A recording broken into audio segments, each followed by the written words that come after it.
For some reason, yeah, if you printed out the slides, I do apologize. I have no idea why, but my home computer was blacking out a whole bunch of random images in my files. I have no idea why. For some reason, they aren't blacked out now. Okay?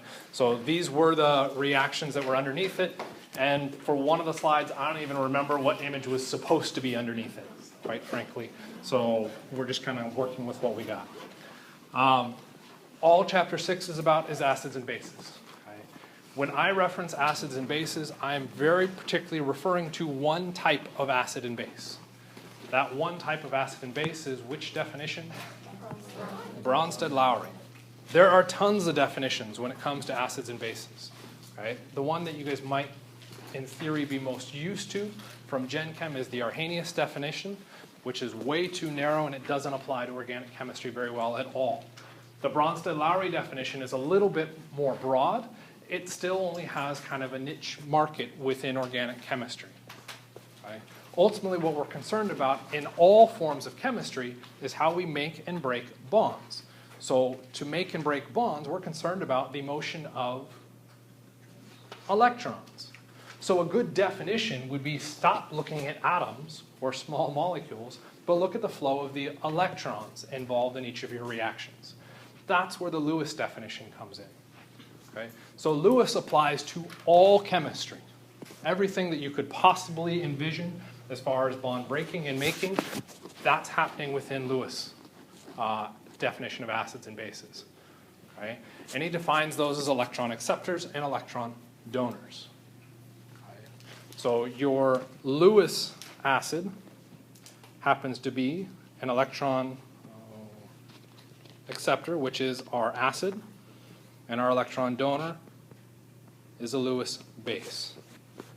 Okay? Because those two terms apply to all of chemistry, that's a little bit too broad. So we want to narrow our topics when we're referring to individual reactions. So there's two separate subcategories that we can pull out of this. We'll look at proton donors and proton acceptors, which is our Bronsted-Lowry definition. So if we're looking at the exchange of a proton, also known as a hydrogen ion, okay, and in particular a hydrogen cation, we now have our Bronsted-Lowry definition. And color-coded proton donor is our acid, proton acceptor is our base. Okay. If in the course of doing a reaction, something other than hydrogen is moved around, okay, now what we end up shifting to is better applied as our Lewis definition, but again, that's too broad. That's where we can shift in and look at electrophiles and nucleophiles. Okay, so our electrophile would be referred to as our Lewis acid, and our nucleophile would be defined as our Lewis base. Well, what is a nucleophile? Well, if it's defined as a Lewis base, what is the nucleophile going to do? Donate electrons. Okay? So your Lewis base and Lewis acid definitions directly apply to electrophile and nucleophile. Typically, when we reference electrophiles and nucleophiles, they cannot be a hydrogen ion, okay, in particular hydrogen cation. Okay? Because if it was a hydrogen cation, I'm better referencing that not as an electrophile, but as a Bronsted-Lowry acid. Okay? So they're just two kind of separate relationships. Okay? So if we've got two reactions here, we want to be able to go through and label in each circumstance, yeah, that's definitely the wrong figure, our acids and bases. So let's take a look at that first reaction. Let's ignore that one for the moment. What happened in that reaction?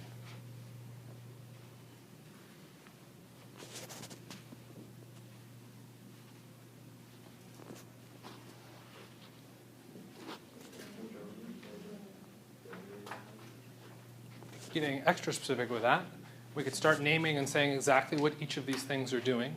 Ultimately, all I want you to do is recognize that an atom has changed its location. That's the only thing that happened. That atom just swapped locations. Well, what atom is that? Hydrogen. Okay. What charge was that atom? Okay. that might be a little bit harder to track, but it is a positive in this case. How do we know it's a positive?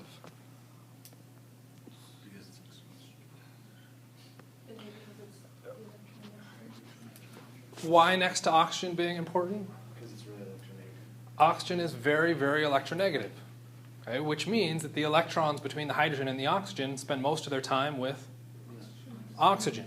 What happened to the oxygen in the course of the reaction? Became neutral by doing what? Gaining a lone pair of electrons that it got from where? The bond with our hydrogen, which means that hydrogen, when it was transferred, had exactly how many electrons? The hydrogen, when it was transferred, had exactly how many electrons? 0. A hydrogen atom with 0 electrons has what charge? Positive. So we transferred H plus in the course of this reaction. Well, according to our definitions, what definition best matches? Bronsted-Lowry, acid and base. Because I'm lazy actually, not just tired, I don't like saying Bronsted-Lowry every single time. So I'll refer to this type of reaction as an acid-base reaction. Okay? So we've got an acid-base reaction, Bronsted-Lowry definition. I now want to go through and add some more information to my reaction. Okay? What acted as the acid? What acted as the base?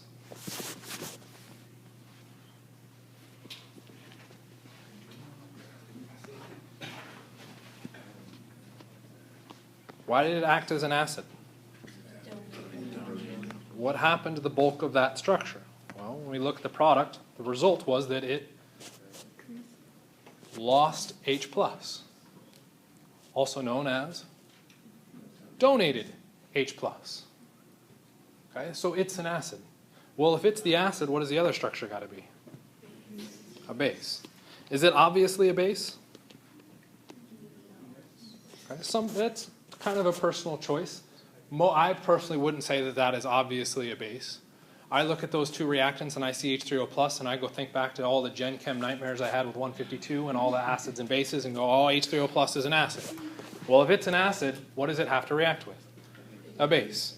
I don't have to look at that structure and go through and process why is it a base. I know it's a base because a reaction's occurred. Okay?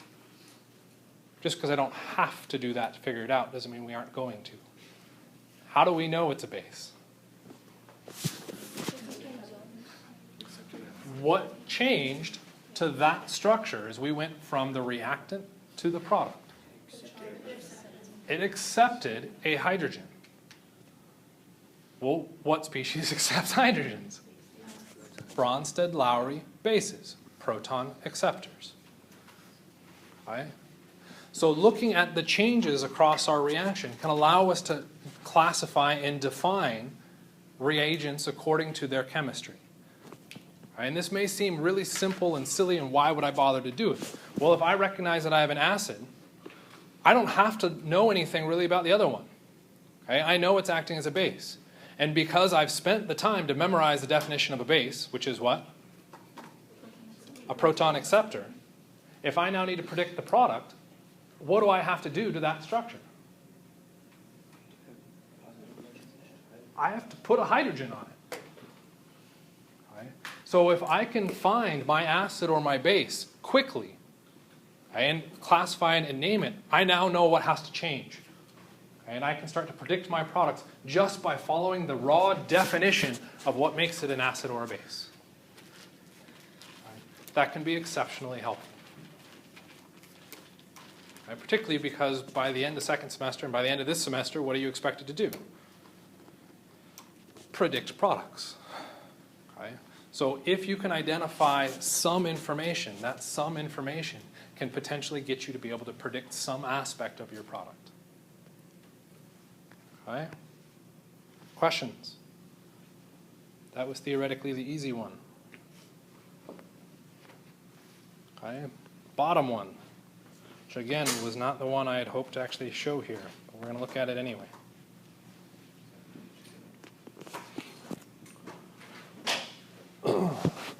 That first reaction we're going to ignore. we aren't quite ready for labeling that one yet. So let's look at the second reaction. What happened?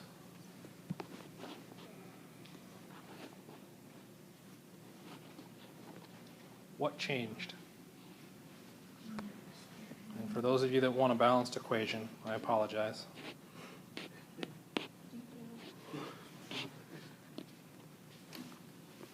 I'll address that in a second as well. What changed? So I'm hearing accepted. Avoid that. Just focus on what changed. We don't need to figure out how it changed. Our ring is now attached to that CN. That's all that changed. Okay? I have a new bond right there. There's my change. Now that I know what's changed, now I can ask, how did that change? Okay? But you have to identify the change first. Okay? So now, how did that change?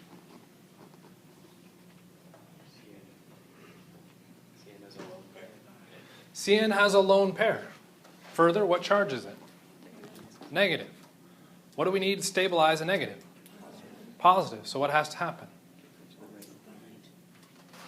The CN will supply 2 electrons to our positive carbon, forming a bond.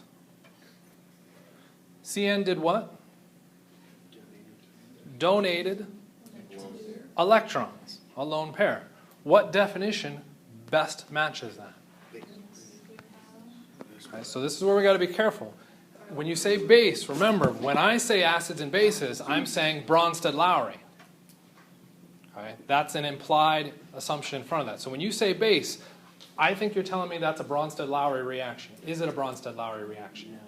No, there was no exchange of a hydrogen. Okay, so do you want to change base as a term a little bit? It's a Lewis base, acceptable, but that applies to too many things. Narrow it down. The Lewis base is our electron donor, also known as our nucleophile. Okay, abbreviated as nuke. Okay, what did that nuke react with?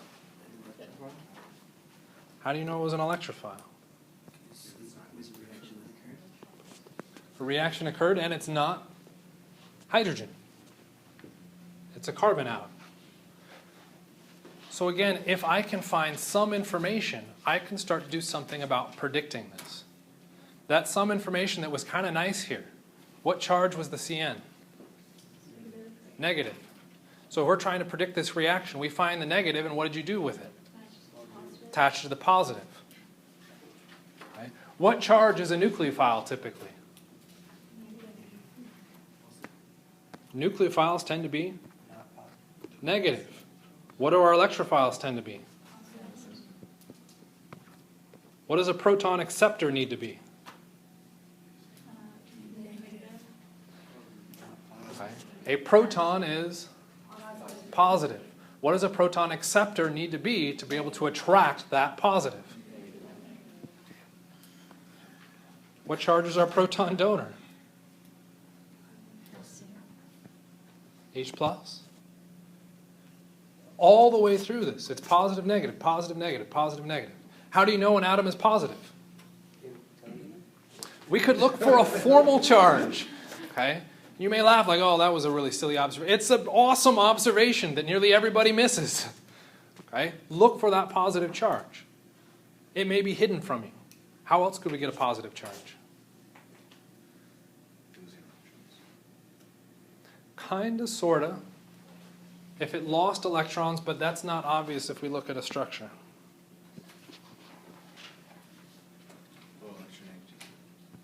Thank you. Can you say that again, nice and loud for everybody?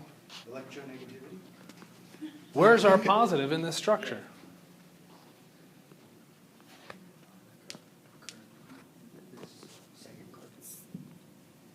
Middle carbon. Our middle carbon is our positive. How do we know that? Back away from that.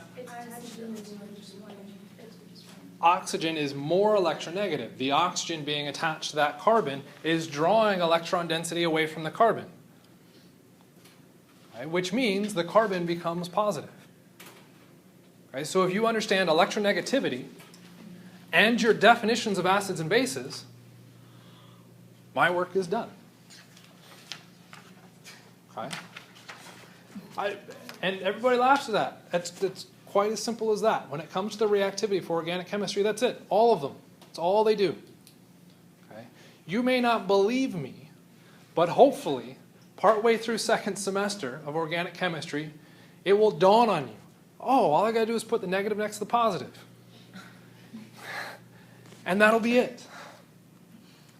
And everything else will follow from that.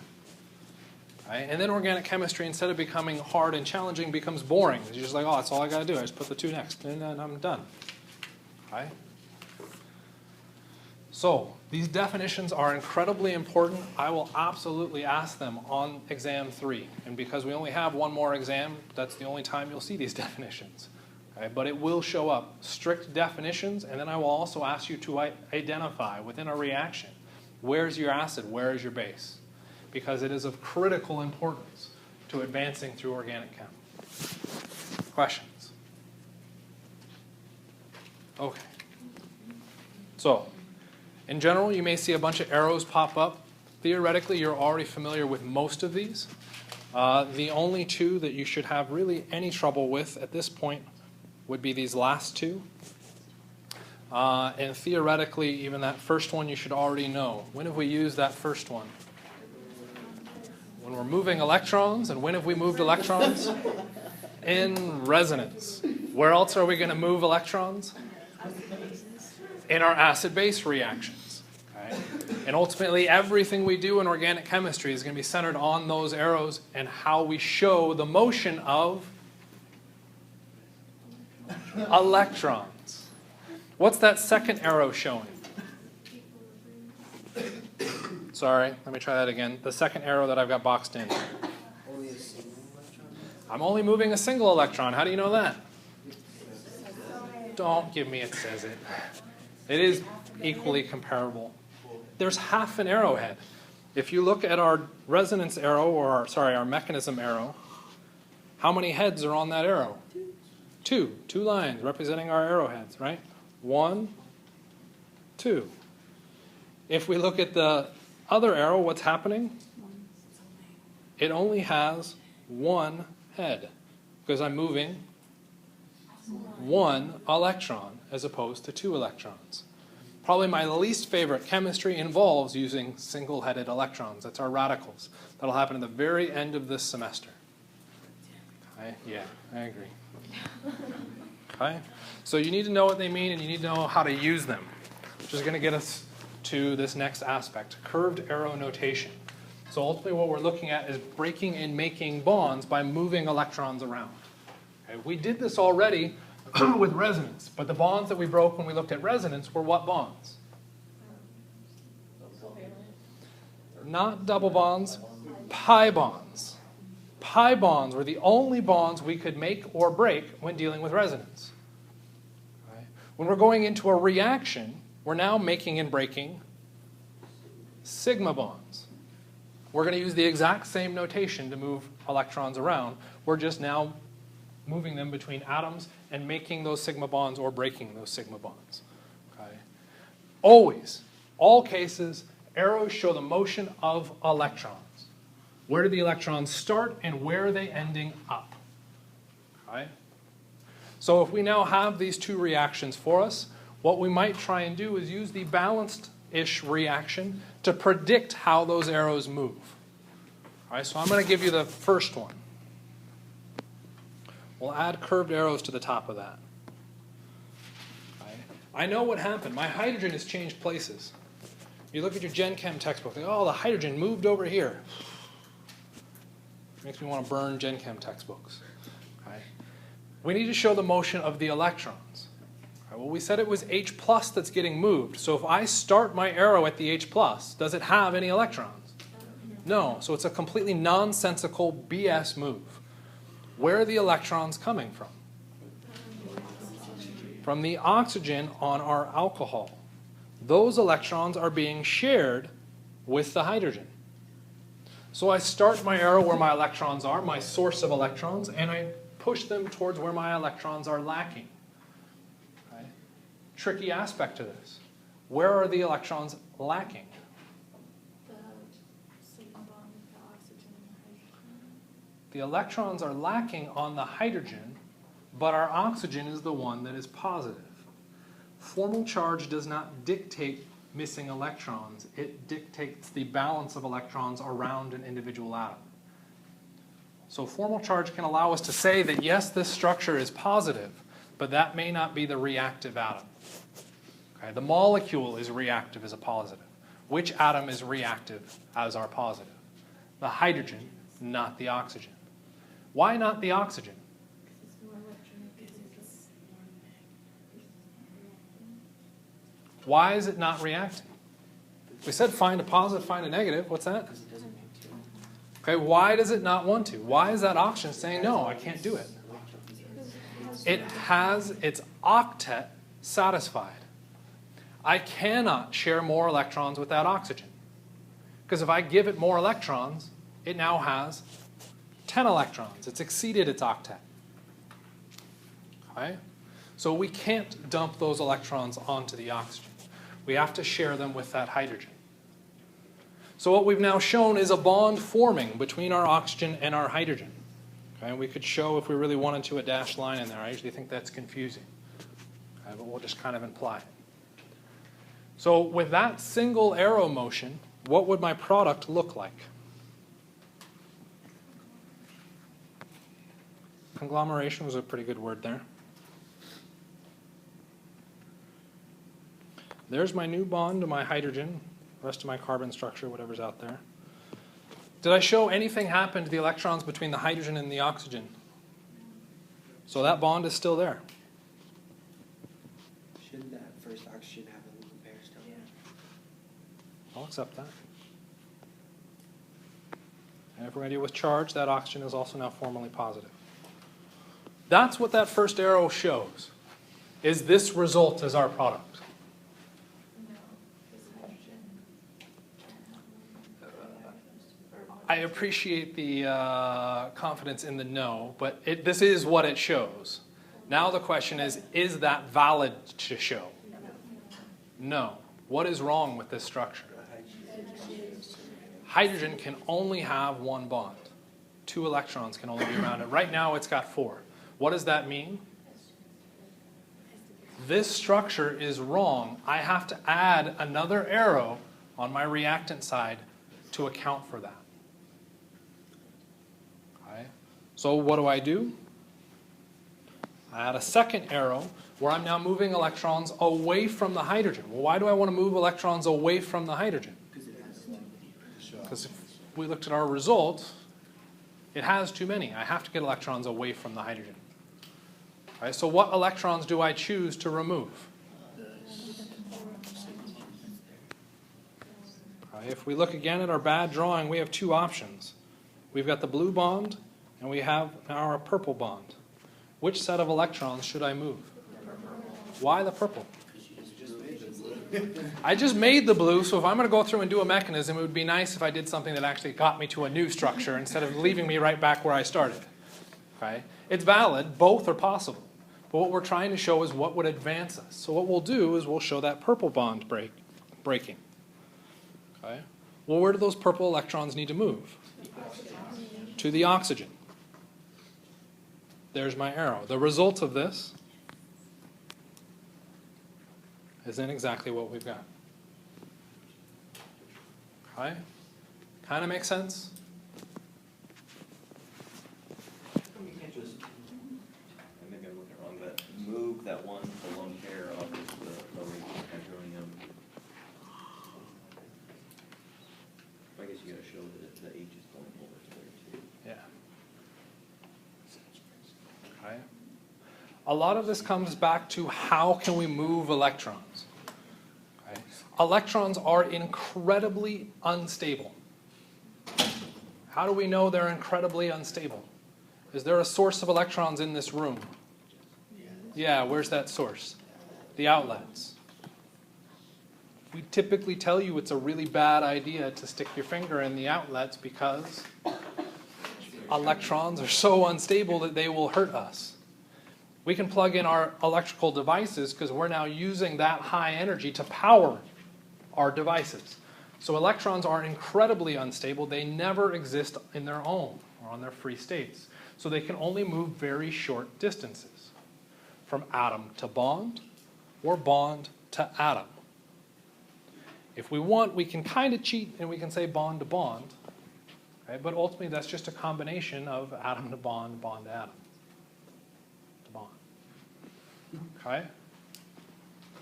So those are our curved arrows for that first one. Go ahead and add some curved arrows into the second one. Oh, quick question. Yeah. Shouldn't that be like a half-headed arrow? Half-headed arrow or not. To form the bond, let's go ahead and highlight it in red. This bond right there, right? Our new bond. Okay, we need how many electrons to make that bond? 2 electrons. How many electrons does that hydrogen have? 0. Okay. So how many electrons does the oxygen need to supply to make that new bond? 2. What arrow should I show? A double-headed arrow. If we look at the purple bond, how many electrons does our hydrogen have in excess? Okay, at this point, once we've formed that red bond, how many electrons does the hydrogen have in excess? It has 2 electrons in excess. I need to move both those 2 electrons. How do I do that? My double-headed arrow.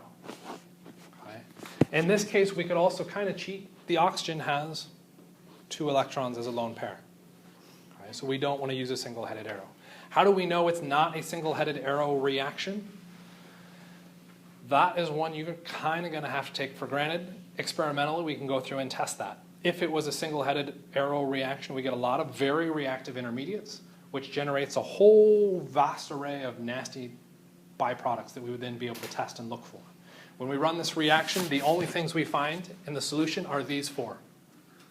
If there's nothing else, it's got to be 2 electrons. Okay. I know she doesn't have the time to draw on the arrows, but everybody else drew in the arrows? I'll take that as a resounding yes. What happened in that first step?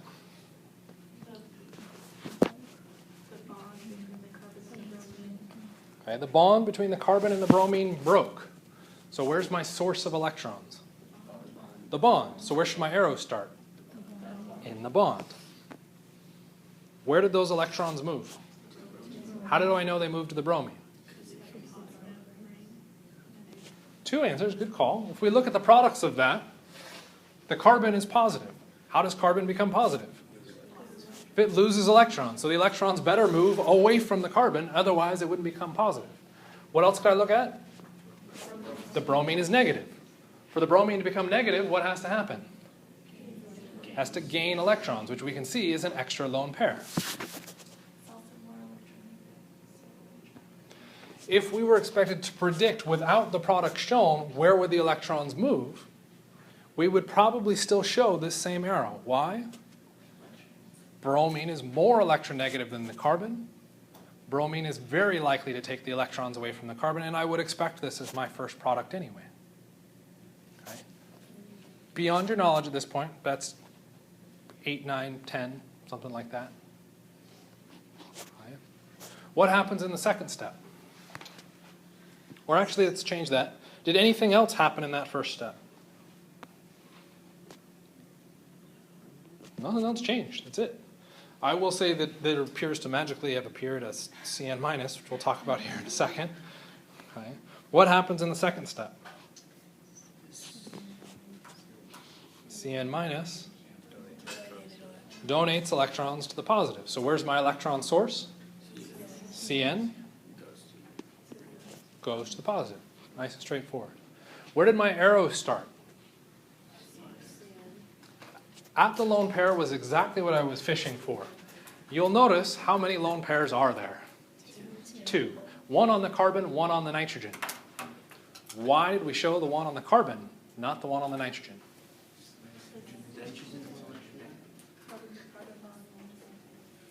What did you...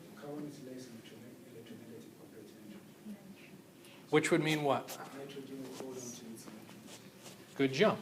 If we're going to decide between carbon and nitrogen sharing those electrons, nitrogen is more electronegative. If it's more electronegative, what is it doing to its electrons? Holding them. Which one's preferentially going to give up the electrons? Carbon. Big jump. We just jumped to chapter 8, chapter 9, chapter 10. How else do you know that it's the carbon? Look at the product. Which atom is connected to the ring? The carbon. Okay? That's how we know those electrons moved. Okay? That's the level that we're trying to get at in chapter 6 and sort of in chapter 7. Is just looking at, given these systems, how do you move those electrons to put them in the proper space? Okay, to match what we're given. Once we move on beyond this, it's now how do we decide which electrons? But in this case, and predicting. Okay, in this case, it's just draw what you've got. Could you also say it's going to happen that way because carbon has to satisfy its octet? Both atoms have their octet. Well, right, but if you had it the other way where the nitrogen was bonded, then carbon It still would have. be charged.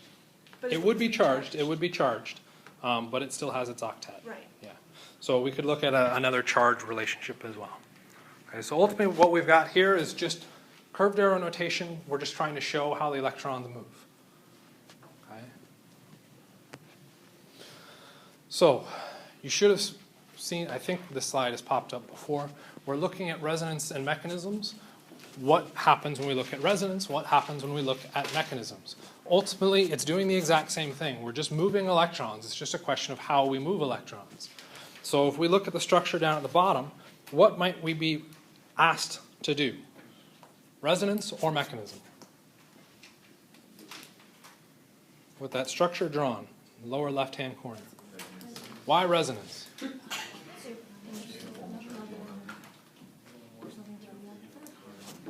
What's that? There's only one molecule. There's not even a reaction arrow to suggest that we're looking at a reaction. Okay? That's a mechanism, reaction. All I got is a single structure. We're probably asking you to do resonance. So what do we do when we draw resonance? We move electrons. So you need to find a source of electrons. Where are there sources of electrons? We've got the pi bond. We have lone pairs on both the carbon and the oxygen. How do we decide where we have resonance? Well, we move all of those electrons and we draw the result and decide, is that a valid move? If it's not a valid move, that's not a resonance contributor. If it is a valid move, that is a resonance contributor. All right, so let's pick. Which one do you want to look at first? Pi bond. Where do I want to move the electrons in that pi bond? This structure is actually a little more complicated than I thought. We'll probably move them to the oxygen. Why should we move them to the oxygen? Oxygen is more electronegative than the nitrogen. Okay? That move makes the most sense. What's the result?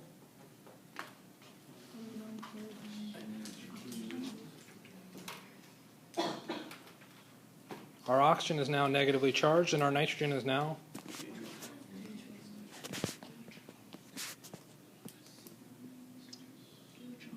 this is a really weird looking structure. I'm not sure it's actually valid. Can it be neutral? No, it doesn't have a... It started positive and it just lost electrons. It would become more positive. Right? If you don't want to follow how the electrons moved, what's your other option? Math. How many valence electrons does nitrogen have? 5 valence electrons, minus the number of bonds. 3 minus the number of non-bonding pairs. Which gives me? Plus 2. Still comes out the exact same. Okay. Is that a good thing? Why is that not a good thing? I don't even want ones to be negative. It's more reactive because why is it unstable? Nitrogen has lost its octet. So it's not a particularly good structure. Okay? Taking a step further, we got a positive 2 on the nitrogen. Not a good thing. Okay? So could we have fixed that? How could we have fixed that?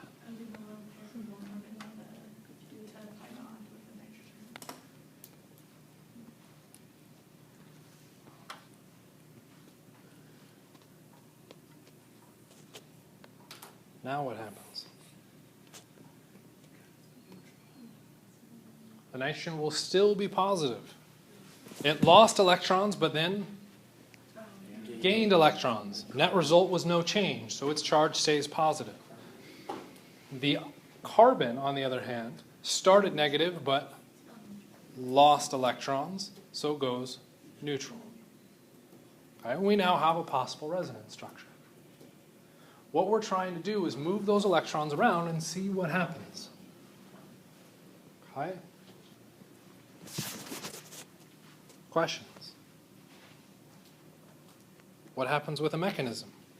Very similar. We find a source of electrons, and then we will move those electrons towards our chosen atom. What's our chosen atom going to be?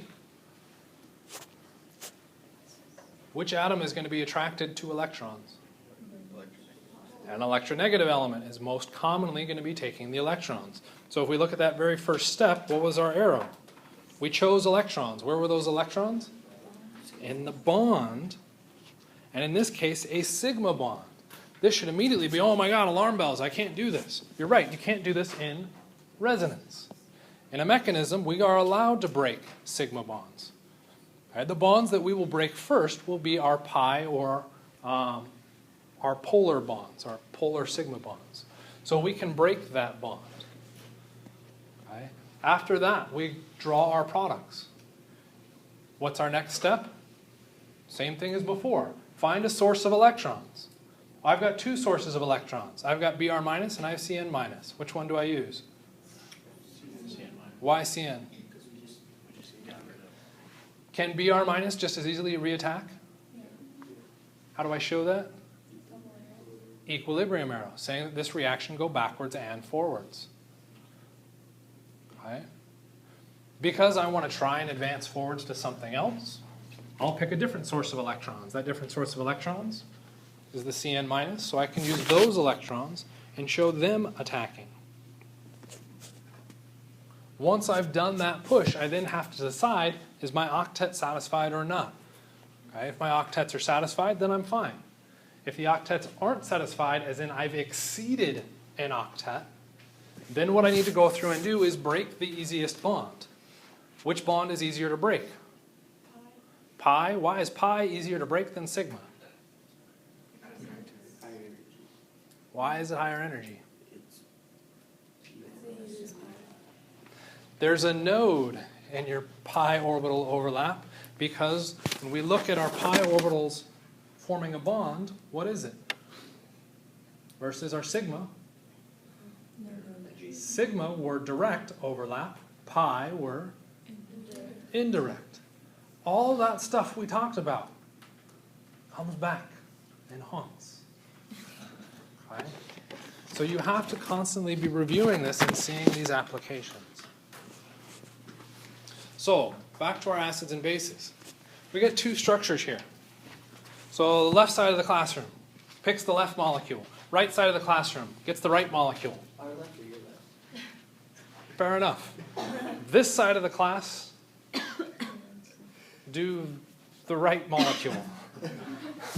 This side of the class do the left molecule. Okay. What I want you to do is within each of those structures, circle the most acidic hydrogen.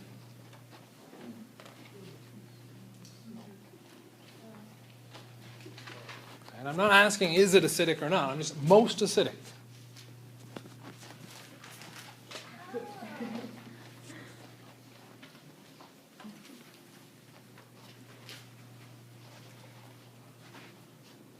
Oh, I did tell you guys this side.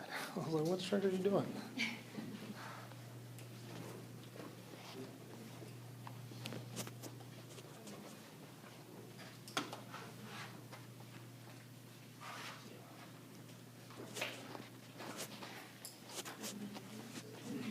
right molecule, which hydrogen was the most acidic?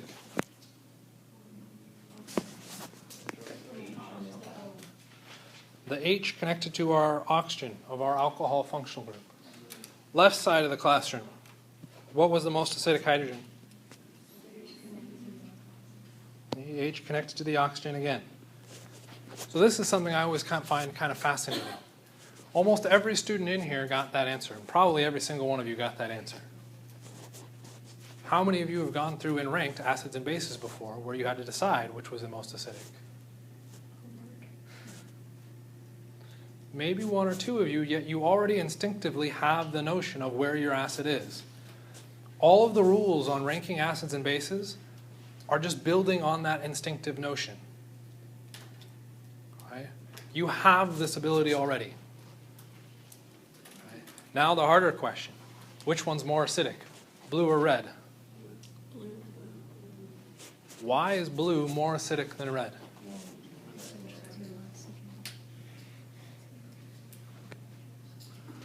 I'm also further fascinated by the fact that I heard almost everybody say blue and say that there were more oxygens on the leftmost structure. Also pretty good analysis. There's another big analysis.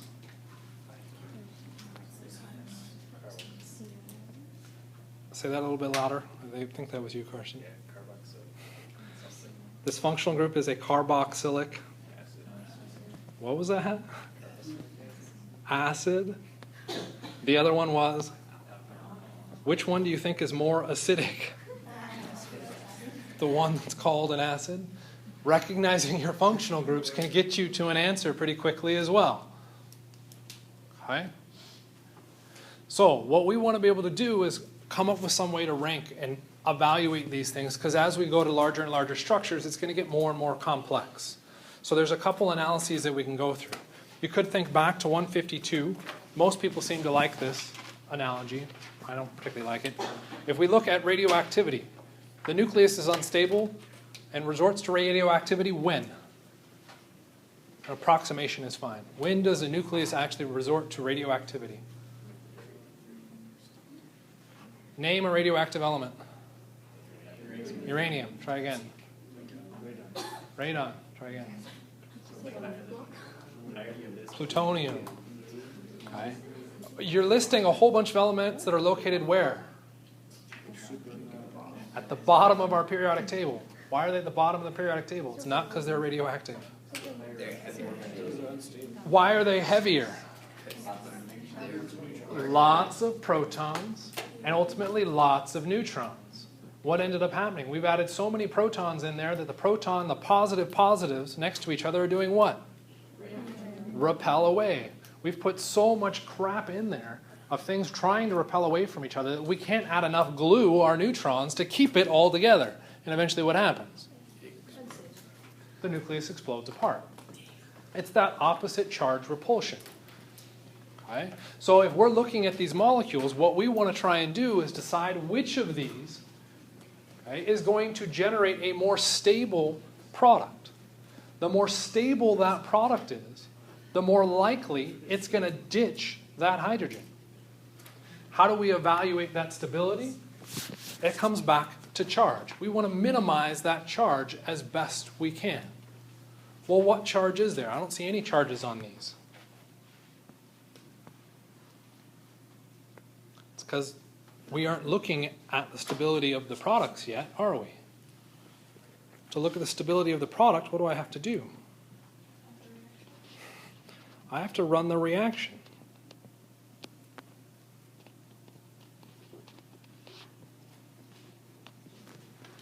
There's my charge. I've got negative charges on those oxygens.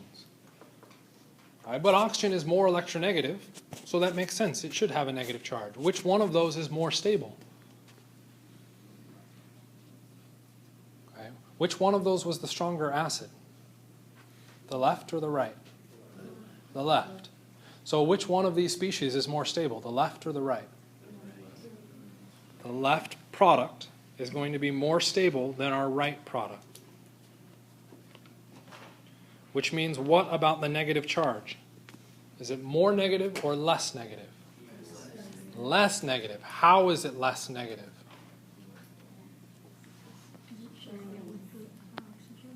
our favorite word, resonance. Okay. That resonance draws the electrons into the structure. Well, if the electrons move into the structure, what does that do to the stability? Makes it more stable because the electrons now can't react. They can't get out and do anything. Right? They're now stuck in the structure. Right? So what we're doing is evaluating certain rules and ranking our acidities. Right? This, if you'd had me for 151 or 152, I think I got this one from 152, were rules that your Gen Chem textbook usually spits out. Okay? Down a column, what happens to your acidity? Okay? Across a column, what happens to your acidity? Okay? Then you also see this higher electronegative elements and the more oxygens, just a load of crap memorization rules. Okay? But you should remember these rules from Gen Chem. Right? So why are these things true? Because it still comes all the way back to stability. If I compare down a column, we take a look at HF versus HBr. Which is the stronger acid? That's an F.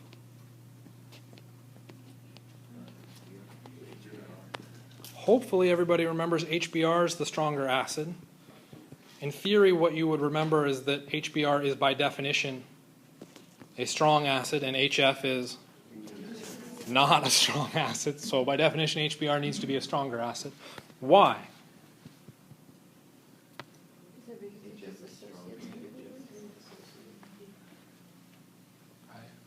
It's hard to look at HF and HBr because they're both neutral. So we could shift and look at the products. Is there a difference between H plus from HF or H plus from HBr? No. Where's the biggest difference? Br minus versus F minus. What's the difference between F and Br? We could look at electronegativity. Fluorine is much more electronegative. If it's much more electronegative, what would it do to that charge? Hold it? If it holds it, what is that going to do? Make this reaction push more towards our product. If F minus is going to hold those electrons, I expect a lot of H plus, which would mean HF would be the stronger acid. So I agree, that is a big difference between these electronegativity, but the electronegativity gave us the wrong answer. I was thinking, since it's highly electronegative, it's unstable, so it will like to... Highly electronegative just means it holds electrons. It says nothing about stability. And if it's the most electronegative, it should hold those electrons. What is the relationship between F and Br on our periodic table? Atomic weight. They are located in the same column. You'll notice if we go back to our rule, down a column, okay, your stronger acids are larger. Br minus is much larger than F minus. Why is this rule our first rule and not our second? Because it trumps electronegativity. Why? Why does Br minus, being bigger, stabilize that negative charge better than fluorine? There's no person.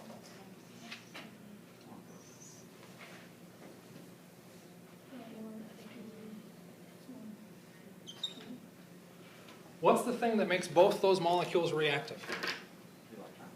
The electrons, and ultimately the one extra electron that makes it negatively charged, right? So what we've got here is a representation for both of these. Which one of these is fluoride? Which one of these is bromide? Fluoride's our small one, right? Okay. What's the little dot supposed to be? The electron. Remember, the electron was what makes these things reactive. Okay. That electron, stable or unstable? Electrons are inherently unstable. Okay. Electrical outlets, don't stick your finger in them. Okay. That electron right now is the equivalent to an electrical outlet. If I now tell you you have to stick your hand into one of these molecules, which molecule do you stick your hand into? Why do you stick your hand into the bromine? There's less odds of hitting that highly dangerous electron in the bromine. That electron is being dispersed over a larger area.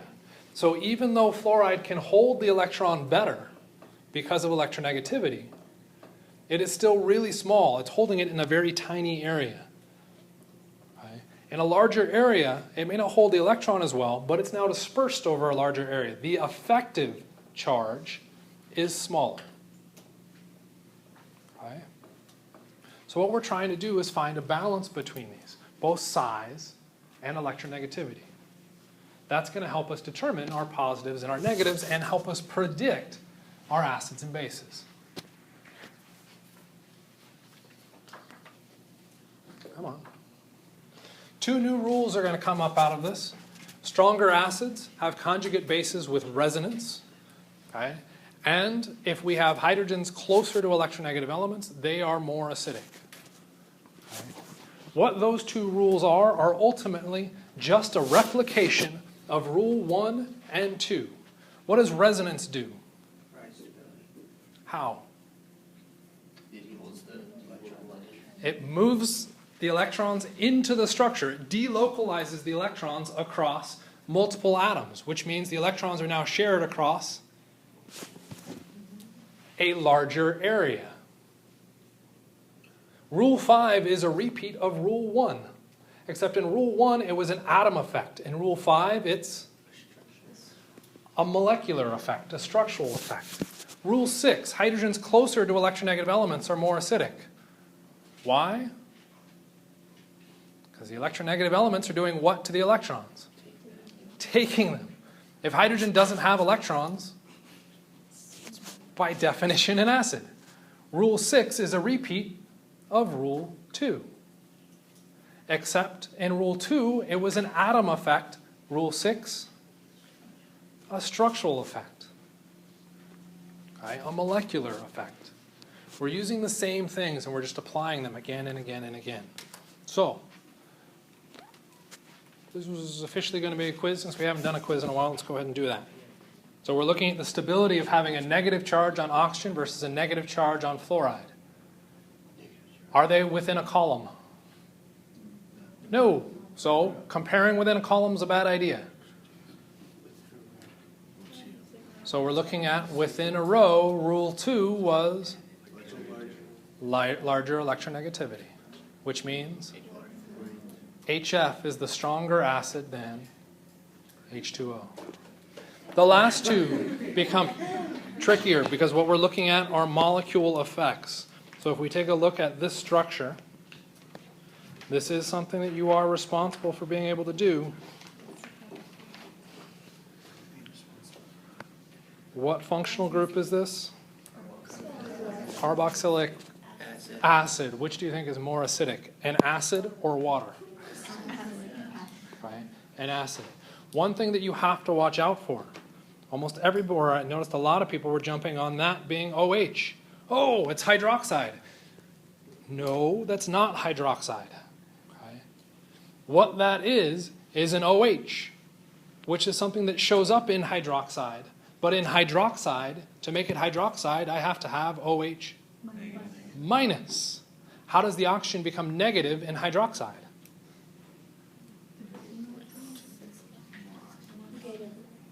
It's bound to, where do you see hydroxide? Give me an example of a hydroxide compound. Sodium, which is a metal. Metal being all our metals having very, very low electronegativities, the oxygen takes the electrons from the metal and it becomes negatively charged. There's hydroxide. What is the OH attached to in this case? A carbon. Is carbon a metal? No. Can the oxygen fully take the electrons from the carbon? No, it is not hydroxide. Okay. So in Gen Chem, you may have heard the very cheap method of if you see OH, it's hydroxide and that means it's a base. It is a load of crap. Okay. It is a cheat by the teacher to avoid talking about acids and bases to the appropriate extent that they need to, or that I need to for organic chem. Okay. So it's a dodge of trying to avoid getting into the details of this. Right? So just be aware of that. Just because you see OH does not mean hydroxide. Last one. We're comparing CH3 the negative charge on the carbon versus CH2F with the negative charge on the carbon. Is this going to be an atomic effect? It is not an atomic effect because what atom holds the negative charge?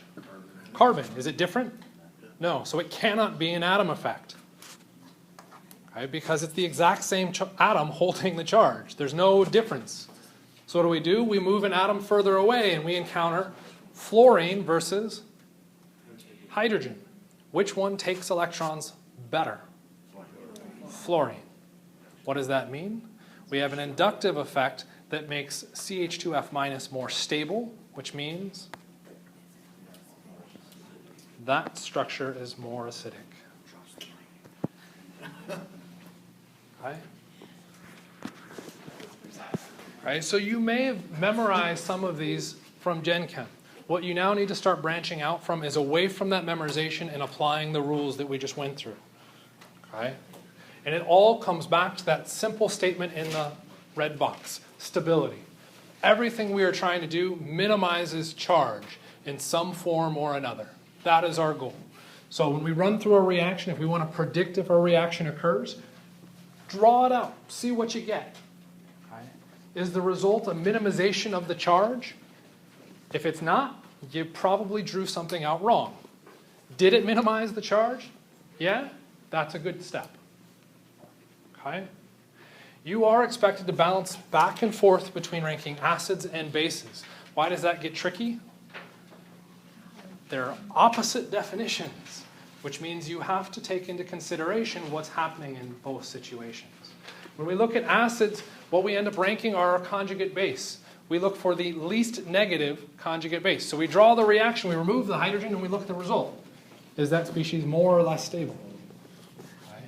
The first thing that we will look at, so I throw stuff, is minimizing charge. So in that previous slide where we looked at H3O plus versus H2O, which was the stronger acid? H3O plus. Why? The product is H2O versus OH minus. Which one has less charge? H2O. Which one's the stronger acid? H3O plus. Right? So we're trying to minimize that charge as best we can. Once we move beyond charge, we can now look at atom effects. What atom holds the charge? Okay. I can then look for size effects on that atom. So I'm comparing two different structures. Okay. If I don't see a size effect, I can then move to electronegativity. If I don't see an electronegativity difference, I can then move to a molecular effect, which is ultimately size in quotes, meaning resonance. If I don't see a resonance effect, I can move to electronegativity as a molecular effect, known as induction. Okay. If I still don't see a difference, that's usually when I freak out. I kind of go, oh, well, I'm just going to guess. The most common place that you'll see that pop up is hybridization. Okay. Yes, that was not intentionally misspelled. Okay. Hybridization. Have we talked about hybridization? What changed as you reduced the hybridization? As you went from sp3 to sp? The electronegativity changed. So when we're looking at hybridization, we really just have a special case of an atomic effect. Okay? So it's a question of applying each of these things all the way through. Bases end up swapping it around, because what does a base need to do? It needs to do the opposite. It needs to share electrons. So what do I want to find in my strongest base? The most negative atom. I don't have to look at products on this because my bases will very typically be negative. That's what they're supposed to be doing. All right, so I can look at that negative structure and say, which one is more willing to give up electrons? H3O plus versus H2O, which is the stronger base? H2O. Why? H3O plus doesn't have any electrons. That's why it's positively charged. Okay? So what we can go through and do is start to evaluate our structures and look for those definitions. So if we shifted to bases, OH minus versus H2O, which is the stronger base? OH minus. H2O versus H2S. Right, we're looking at something that needs to be more negative. We did conjugate bases. The less negative one was the bigger atom. Which one's going to be more negative in this case? Our H2O, because it's smaller. Right? You should go through and evaluate those. You might notice a pattern when you could try and decide which of those is the most negative species. Right? And your strongest base. And I'm definitely out of time. We'll start with a quiz on Monday. Please, you're good. Come in. Wednesday, or don't come in. That's fine. Quiz on Wednesday. This will be your quiz. Okay. Within the first 5 minutes, and then we're done and moving on.